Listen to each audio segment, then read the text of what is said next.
We have demanded that immediately the central government should withdraw all the additional taxes it has imposed. It has imposed a very high degree of cess and surcharges on petroleum products. Now, cess and surcharges are categories that are not shareable with the state governments. So the entire revenue goes purely to the central government. And because of this hike, these hikes, the prices of petroleum products are high, much beyond the rising international crude prices. So we are asking for the withdrawal of the cess and surcharges, these additional taxes.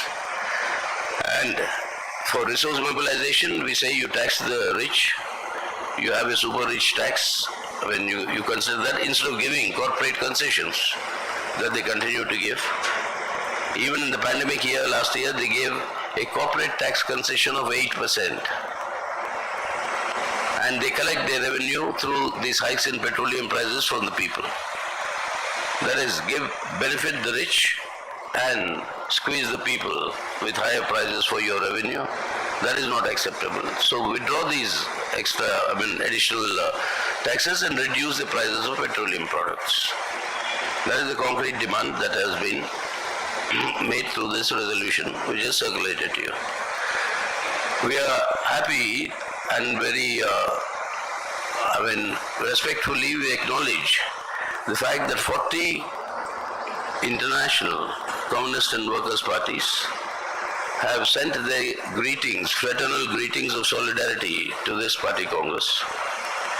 The list has been enclosed, that is circulated to you. And to all these parties, we express our grateful, not merely thanks, but our revolutionary salutes.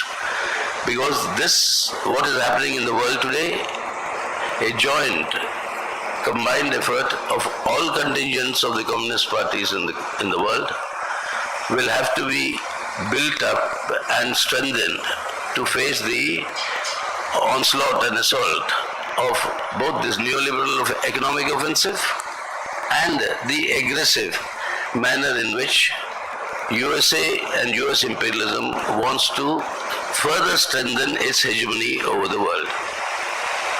So in this direction, we think these fraternal messages are a great source of support and inspiration, and we convey our solidarity to them in their countries in order to strengthen their links with their working people, like they have wished us the best of efforts to strengthen our links with the Indian working people. So this, in sum and short, I'm not going into the gist of our draft political resolution, because that you heard and reported yesterday, that all of you know. And so now, I'd rather be brief, so you please...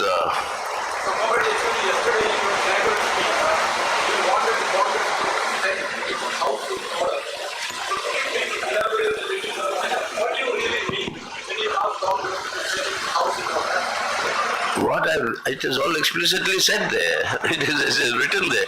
What I had said is the challenge of Hindutva, the challenge of this sharpening communal polarization, and the defense of India's secular democratic character can only be done through an uncompromising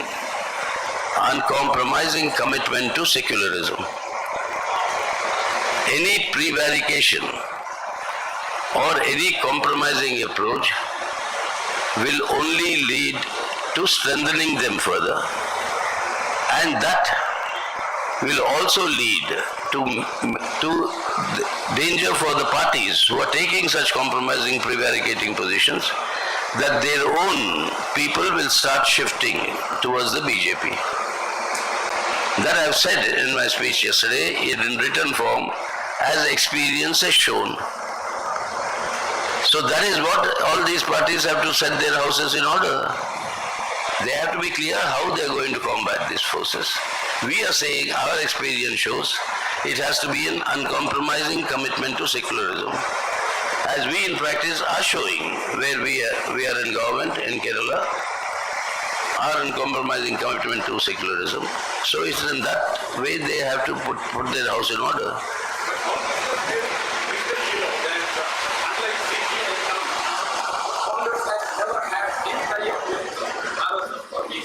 When did the CPM have? Of course, you were there with the JP movement and the left committee. I'm sorry, JP movement, we did not join the JP movement. We gave... You were fighting in it and recently resigned.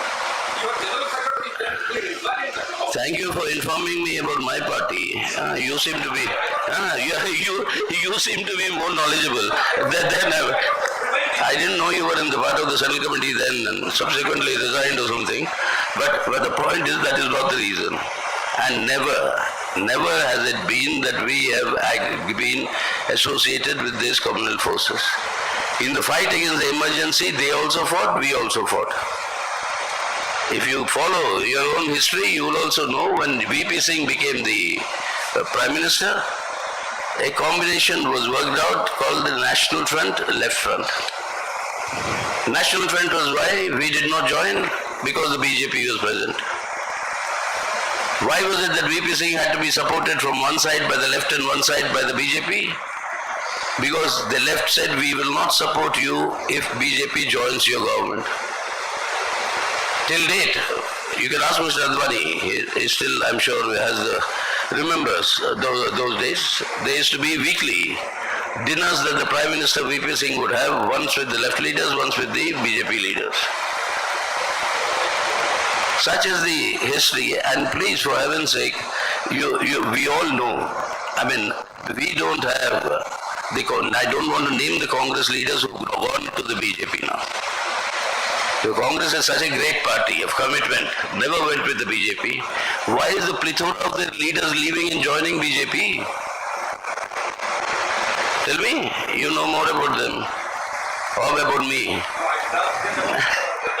Why are the leaders of the Congress leaving the Congress and going to the BJP? We don't want that. Country doesn't want that. But why is that happening? That is what they have to set their house in order. Comrade, you are repeatedly talking about defeating BJP and forming a secular democratic front in the national level. How is it possible without the participation of Congress? Because your party's strength is minimized in Kerala alone. In West Bengal, in Tripura, you have lost. You are asking me a question on something I never said. Did I say it will be there possible without the Congress? Actually, Did I say it will be possible with the Congress? No, but I said we want the maximum mobilization, the broadest mobilization of secular forces. But you are not making a clear statement. What is your stand on? How do I know what those secular forces want? Why you are not inviting Congress wholeheartedly? Because we have invited and they have refused in Kerala. We invited Shashi Tharoor. He was asked not to participate. We invited Manishankar Iyer. He was told not to go and participate. That is regarding We invited Mr. K.V. Thomas. I don't know what he's going to do. But all of them have told not to participate. So when we invite and they refuse to participate, your charge is why am I not inviting? No. It makes any sense? My question is not regarding the seminar. Into this front, why you are not welcoming Congress? Why you are not making a clear statement? Yes, today's seminar is on secularism. This front is for fighting for secularism. If on a seminar on secularism they refuse to attend, what does that mean? It doesn't require big common sense to understand what it means. So why are you charging us as not inviting? This front is for safeguarding secularism. On secularism, they say they don't want to come. Then what do we say? You are talking about Hindutva agenda should be defeated, and at the same time you are appeasing minority. I'm sorry? On the one hand, you are talking about the Hindutva agenda should be defeated, and on the other hand, your party is appeasing minority. Who told you? Yeah, that is happening in Kerala. Who told you? Yeah. Why didn't you read? Everybody knows that, comrade. I think we'll make available an audio version of our resolution. That will make it clear what our stand on the minority fundamentalism is. I don't think you have time to read it, but we'll try and provide you an audio version. You can at least listen to what we have to say about it. But in your inaugural speech, you never mentioned. Please, You never mentioned. no, please, you're asking all sorts of questions without reading what we have said, without knowing what we are saying. Not, comrade, in your inaugural speech, you are talking about Hindutva agenda, and you have not mentioned this minority fundamentalism. Not mentioned many things that they're all there in the resolution. Please read the resolution. That I know, but why you didn't mention that in your inaugural speech There are yesterday? many things I didn't mention which are there in the resolution. Okay. You have In your Congress. No, please, for heaven's sake, leave some privacy to us also, no? You are arguing for the left unity, but in Kerala, RSP and Forward Bloc is not part of the LDF. And already you mentioned that EPR, that the CPML is another position taking in the Bengal. So how can the left unity be possible? That is why we are appealing. That is why we have said in a political resolution, we say that we'll have to patiently work out and iron out these differences. And left unity is important. We have to work towards that. It's specifically written in interest. Sitaram, yesterday you were talking about the uncompromising commitment to secularism, particularly the way the government of Kerala is committed. But yesterday we listened to the welcome speech. There was not a mention of the challenge posed by RSS and BJP, number one. What posed by? Challenge posed by? Yeah, the challenge or rather the threat posed by BJP and RSS. There was not a mention of that challenge in the welcome speech. And secondly, even when there are references on attack on federalism, there was no mention on who was doing it, that the Modi government was doing it. There was no mention. And how do you interpret this? Can we consider it as a compromise? Not at all. You see, he is a member of the Politburo, the Chief Minister. I, as the General Secretary, am placing the political resolution, which is also his party to it. He is a member of the Politburo. And that political resolution tells you in clearest terms who is responsible. Who is responsible for doing all these things, etc. So there is a division of labor. As a reception committee chairman, he is welcoming. He is not outlining the overall political line. No, I think you are constrained to say certain things because this was a welcome speech of the party Congress. And the main challenge you yourself mentioned. Welcome speech is given by the reception of the organizing committee chairman. He welcomes the delegates. He doesn't give you the political line. That is given by the General Secretary and the... No, it's not like that. Because he mentioned so many things, a brief history of Kerala's politics plus the Silver Line project. So many things he mentioned. As Chief Minister, most of it is about Kerala and Kerala projects. Again, there's no...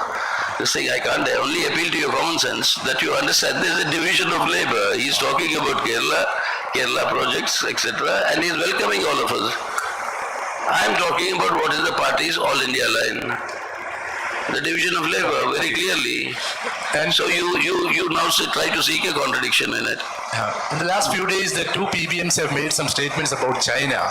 Manik Sarkar and Brinda Karat. On China, that China is not occupying any land in any country and sitting on it. Is it the party's official position? It is the Prime Minister of India, Mr. Narendra Modi's official position. It is his official position, and we have said that Mr. Narendra Modi and this government has said they want to resolve differences with China through diplomatic and military level talks. So we said we'll fully support you. And if the Prime Minister of the country tells you there is no inclusion, then whom should I believe? I think I believe him more than you, no? So that is, what can I do? So he is the head of the government, and that's what the country and the government are saying. You earlier told that the Silver Line project is only in the initial stages. Only in the Initial stage. But yesterday in the welcome speech, Chief Minister Mr. Pinarayi Vijayan strongly pitched for it. and said that the state government is going forward. There's for nothing that project. Is there a contradiction? No, there's nothing contradictory in saying that the state government is determined to go ahead with it, and that being at the initial stage. How can it be contradictory? This You said there is no details available. This So how can you go forward with a project? He's talking of the In that instance- state government's desire to do that. Go ahead with it. So how is it contradictory at all? I mean, the survey is going on. Let us see what the survey will produce. Also on this relationship with the Congress, today the State Secretary of CPM, Mr. Kodiyeri Balakrishnan, said there will be no united front with the Congress. But you are saying that you can cooperate with the Congress with a rider. And if they are not compromising with communalism, you You can... see, let me now clarify to all of you. Is there a contradiction No, no, between your stand and the Kerala party's stand? No, let me clarify so that you'll have to find some other areas to find contradictions. First of all, please understand. In India and in Indian conditions of diversity and the immense diversity we have, in every state in India, there are different parties, political parties who have the confidence of the people. These people are the dominant political force in those states. Whether it's the DMK in Tamil Nadu or it is the NCP Shiv Sena in Maharashtra, whether it is Telangana Rashtriya Committee in Telangana, whether it is the YSR Congress in Andhra, whether it is the Biju Janata Dal in Orissa. So in every state you have different parties which are the dominant parties. In India, please, I beseech you to at least just study, if not cursorily, the history of coalition politics in India.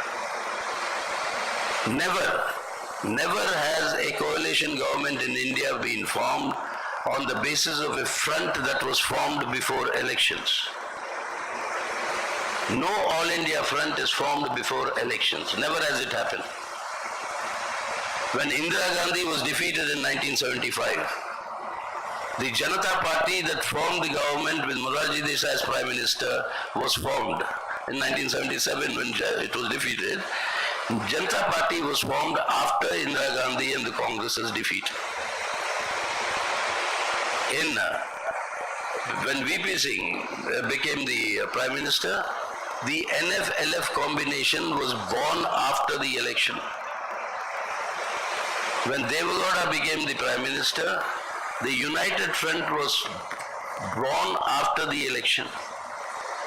After Vajpayee lost the vote of confidence as the single largest party leader, after that the United Front was formed and it staked the claim.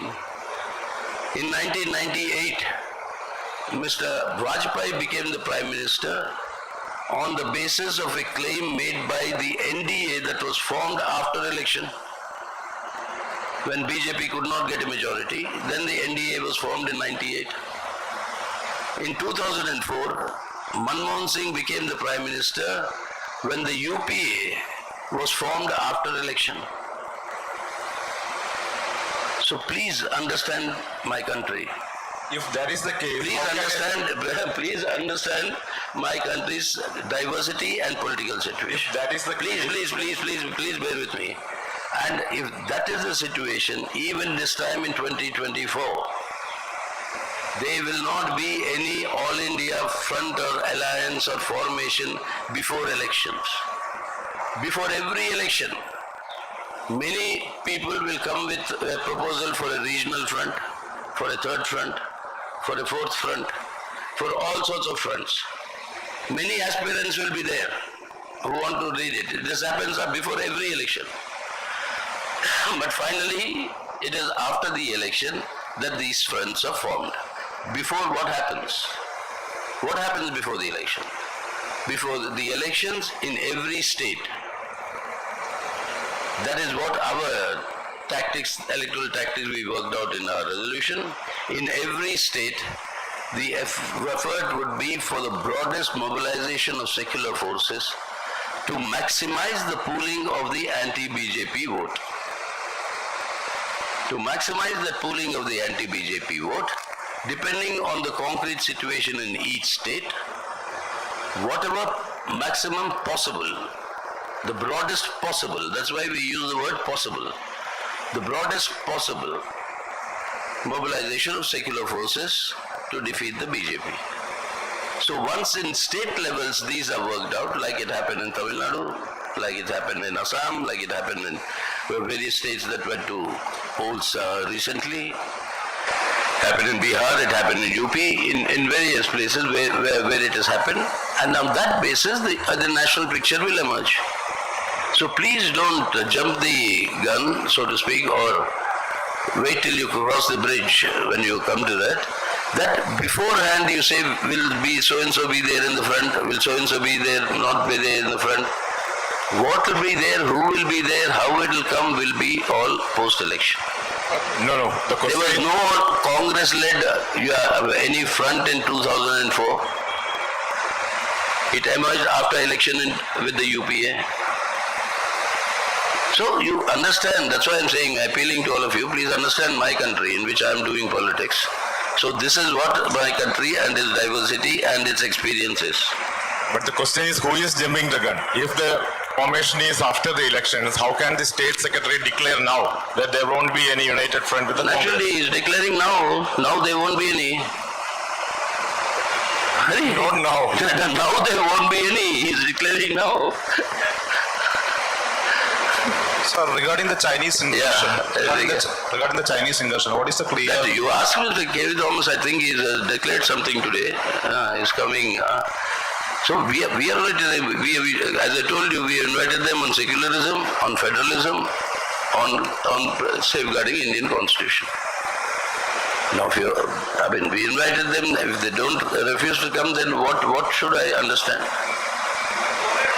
The party president of Kerala Congress given a warning statement to Mr. K.V. Thomas. If he participates in the CPM floor, he will attend the floor, then he will be evicted. What is your response? Well, it's up to them. We've invited. What they will decide is they will decide. And what Mr. Thomas will do or what the Congress will do is their decision. I can't say anything. We are committed to safeguarding the Indian Constitution, Indian Secular Democratic Republic. Secularism, federalism and the safeguarding of the Constitution are important things to be done where we want the maximum unity of all Indian patriots. I'm sorry? Well, I don't know what they'll do. It's up to them. Let us see. Yes. Sitaram. Yeah. The Communist Party of Russia has sent its greetings to the Congress, but the Communist Party of Ukraine or any leftist left party from Ukraine is conspicuous by absence. About the Ukraine war. Yeah. So, is there any specific discussion that has taken place between the CPM and the Russian party? No, it's their opinion. They have given their opinion, they are entitled to. If somebody gives their opinion and some communist party from a country which has good relations with India, good relations with the present government, I'll still say we want to oust the Modi government. Nothing will stop me from saying that and I'll still do it. So that is it. So they have given on the basis of their conditions. But the message of fraternal greetings is as a communist fraternity, fraternal greetings. Okay. Yesterday in the inaugural session, Here. Yesterday in the inaugural session, you were asking to the Modi government, the government must withdraw from the Quad project. But at the same time, the Kerala government asking loan from the Japan. Japan is part of Quad. Kerala government is what? Kerala government is asking loan from the Japan government for this silver line project. At the same time, you have mentioned, you have asked. Even before the Quad is formed, Japan has given you loans? Oh no. Has Japan given any loans and economic assistance to India before the Quad was formed? It has. Even after the Quad is dissolved, it can. So what is the relationship with that and this? But it is the contrary to the party policy regarding the foreign No, fund. how? That's what I was trying to explain. Well, you were given today, announced today, an aid to Sri Lanka. You announced it to Bangladesh. Bangladesh has gone and joined the Chinese Belt and Road Initiative. Is a contradiction. Will you withdraw your aid to Bangladesh? Why are you asking such questions? I mean, these are not, students' union politics. No, I mean, these are all the relations between countries, and these things happen irrespective of whether you're part of any alliance or not. Okay, can we conclude? Yes, last one. On? Yes, KRL project is not a part of the All India Draft Political Resolution.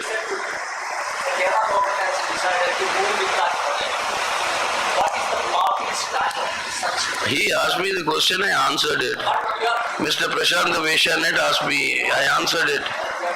In English I answered, but if you want, in Telugu I can answer also. Same thing. I've answered that question. What? What? That is the state government's proposal. Discussions are going on with the central government. The survey is going on. If you want to pick up a political fight, let's contest elections. But don't ask in a press conference, why are you being so aggressive? No, what is the issue? What? A state government, the central committee and the Politburo does not interfere in government functioning. Unlike, will you allow me to speak or will you go on? I mean, you seem to, are you a commentator? Cricket commentator? You keep talking non-stop. You allow me to answer. So, I mean, the point is that it's a governmental project and the party does not interfere. When any issue comes, when it's referred to the party, then we'll give our opinion. Right now, it's an issue between the centre and the state governments. It is an issue or a survey is going on. So let that process be over, then we'll know what is the situation.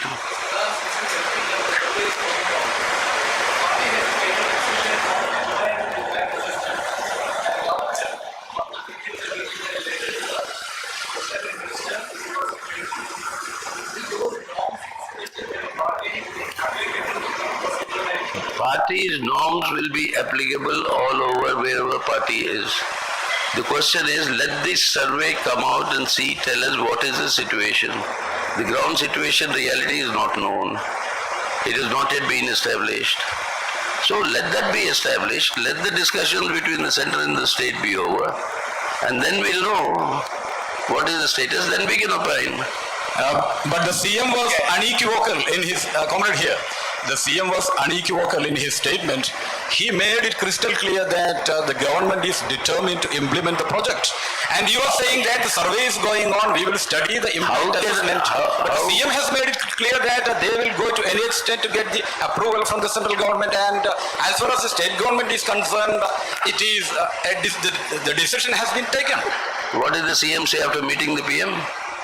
No, I am referring You to reported. No, he spoke yesterday. Remember, what did the CM say after meeting the PM?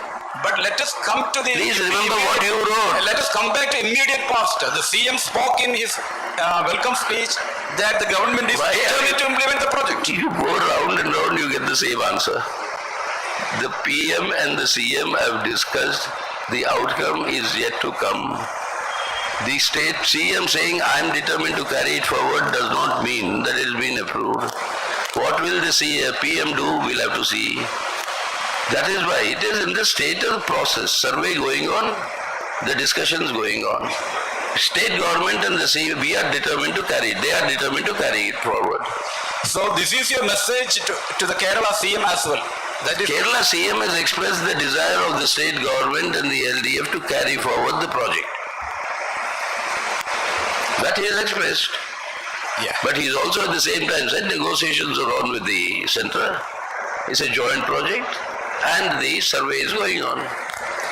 Yeah, comrade, in fact, let me come to the DPR, the draft political resolution, on which the discussions, the debates are going on in the party congress. The DPR admits that there is a fall and decline of the left forces in India. There is a criticism that the major cause, the root cause of this decline and fall is the Eurocentricity of Marxist ideology, which has been translated into India without any creative thinking. The observation is that the Indian left, including CPM, didn't have a leader like Mao or Ho Chi Minh. What is your take on that? No, which document are you talking of? No, the draft political resolution admits that there is... Where? I drafted it. I don't know. I don't remember drafting what you're saying. There is an erosion of... I have read... What are you talking about?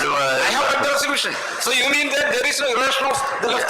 Please save me from this audio. I have drafted the draft. That is being discussed. You are claiming something in the draft which I have not drafted. What the CC has adopted. And you are saying it is there in the draft. Drafted, it is discussed in the PB, adopted by the Central Committee, and then it has come here. Nowhere is anything of what you said. There is no mention at all about... You mean Eurocentrism, nothing. No, I am not saying that. The draft resolution... You have just said, sir. No, that was my question. I am asking you, the DPR has admitted that left has experienced a fall in India. So my question is the major cause of this, is the root cause of this, is the Eurocentricity of the Marxian ideology? How do you say that? We have said nothing of that sort. We have given our reasons as to why that happened and how that has to be corrected. You have the right to exercise your imagination, you have a right to exercise the way you want to extend it. That is your democratic right. I respect that, but that is not the fact. Okay. Thank you. Can conclude. Prashant.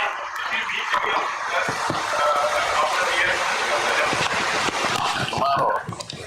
That is still 3 more days, 4 more days. We'll always keep meeting. Don't worry about that. Whatever be the position. Okay, thank you.